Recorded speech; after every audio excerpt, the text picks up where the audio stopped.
The kidnapping of Venezuelan President Nicolas Madura is as phony as a $6 bill. Now, we're supposed to believe that our military flew a military operation into a foreign country and received absolutely no response from that country's air defense system. We're supposed to believe that our military then kidnapped that country's president and yet did not suffer any casualties at all from that country's military or from their civilian defense forces, the equivalent of our Secret Service. They snatched the president and his wife, which I'll get to in a minute, and did not suffer a single casualty. Now, who is stupid enough to believe a story like that?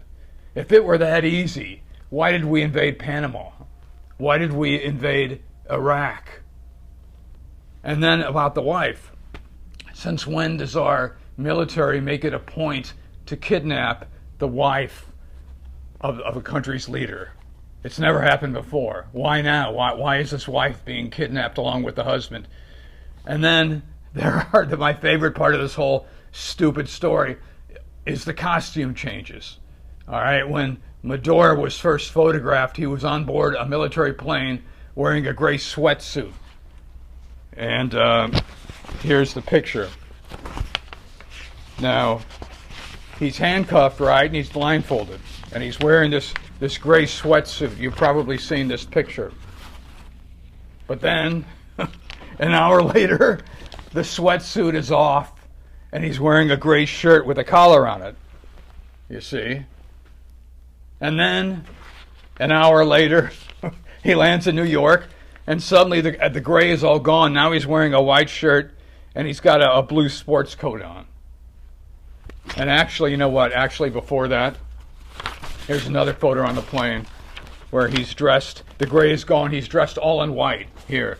So that's 1, 2, 3, 4 costume changes already in the span of flying him out of Venezuela into the United States. Right? He's handcuffed the whole time. He's blindfolded most of the time.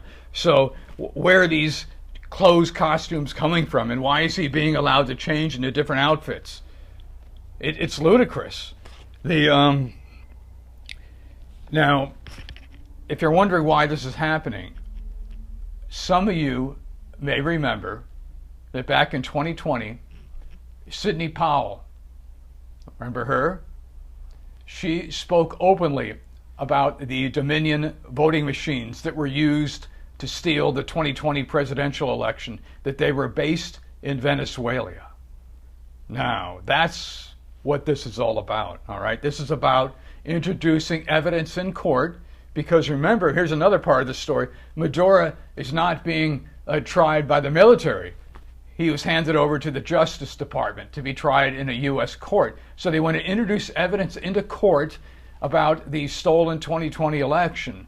And they're going to use this evidence that Madura presents in order to do that, in order to go after the perpetrators of the stolen 2020 election.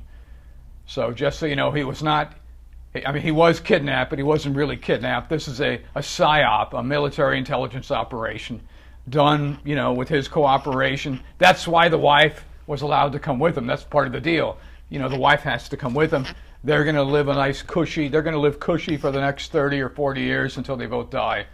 And meanwhile, everything he tells the U.S. court is going to be used to go after the perpetrators of the stolen 2020 election.